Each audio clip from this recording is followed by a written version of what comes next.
Hello everyone and welcome to my channel. In today's video I'm going to be showing you how to make a glitch effect inside Adobe Premiere.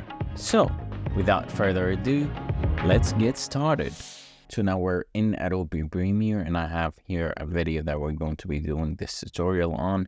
It's a robotic video, so it's a technology kind of video because most of the glitch effects are used in technology videos. So the first thing that we're going to do is we're going to go to the effect panel right here and look for an effect called VR Digital Glitch, which is right here under immersive video. We click, hold and drag to our video. And now we have our effect on our video and we can do a little bit of adjustments on it. So let me just make this a little bit big and we can get rid of the audio by unlinking the video on the audio and just press delete on the keyboard to delete the audio because we don't need it. And we select our video and then we go to look for our effect under the effect controls panel, which we will find it right here, VR Digital Glitch. And we are going to click on the arrow of distortion, which we can have the adjustments for it. And the first thing we are going to do is we're going to bring our color distortion to 100, which will give us the maximum glitch kind of a color, which would look better. And then we're going to go to distortion rate. As you can see, 50% is too much. And if we bring it to 100, look what happens. So what we want is we're going to bring it back to 20. So I think that looks better. It depends on your video and what is the desired glitch effect that you want. So you can play with these settings and see what effects do they do. And we're going to go ahead and bring another effect called directional blur. Click and hold and drag it to our video layer, and then we're gonna have it right here. What this effect will do for us is to give us a little bit of motion blur when we move the video layer right, left, or up and down. So now it's time to put some keyframes so we can bring that effect to life. So the first thing that we are going to be playing and adjusting is the master amplitude, which is how much of the glitch effect do we want on our video. So first I'm gonna select where is the time that I'm gonna be having this effect. So I think it would look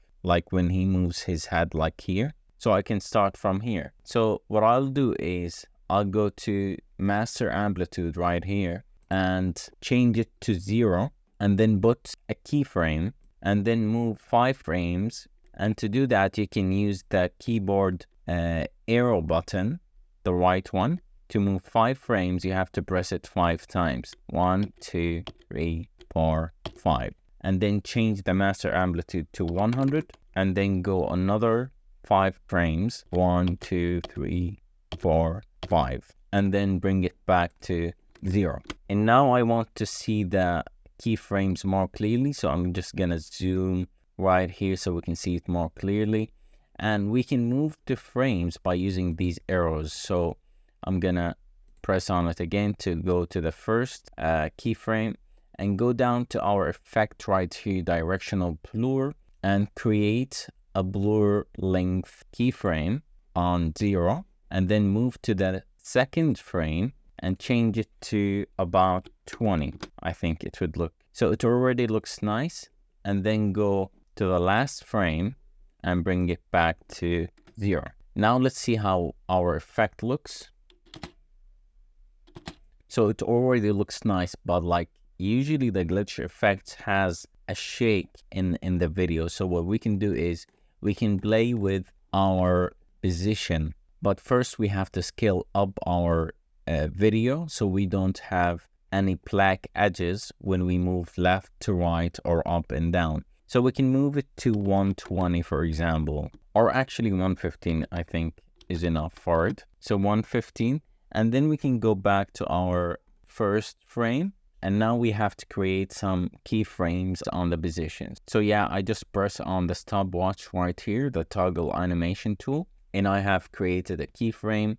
And now I go only 1 frame and then change the position to whatever I like. I will change it to the right, and then I will change it to down, and then I go 1 frame, and then I press on the reset parameter to bring the video back to where it was.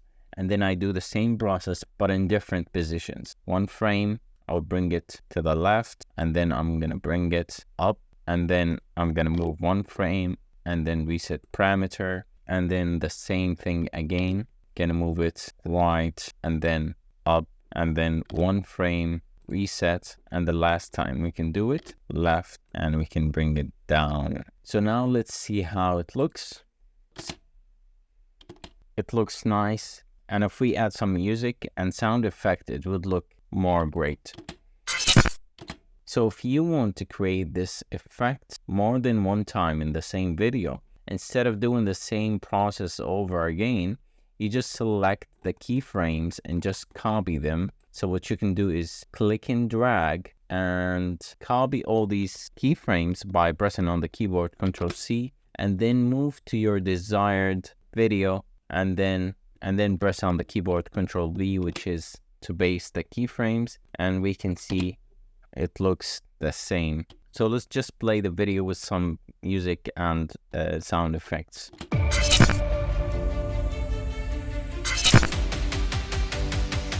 That looks amazing. I hope this video was helpful for you, and I would really appreciate it if you can smash that like button for me, and I will see you in the next video.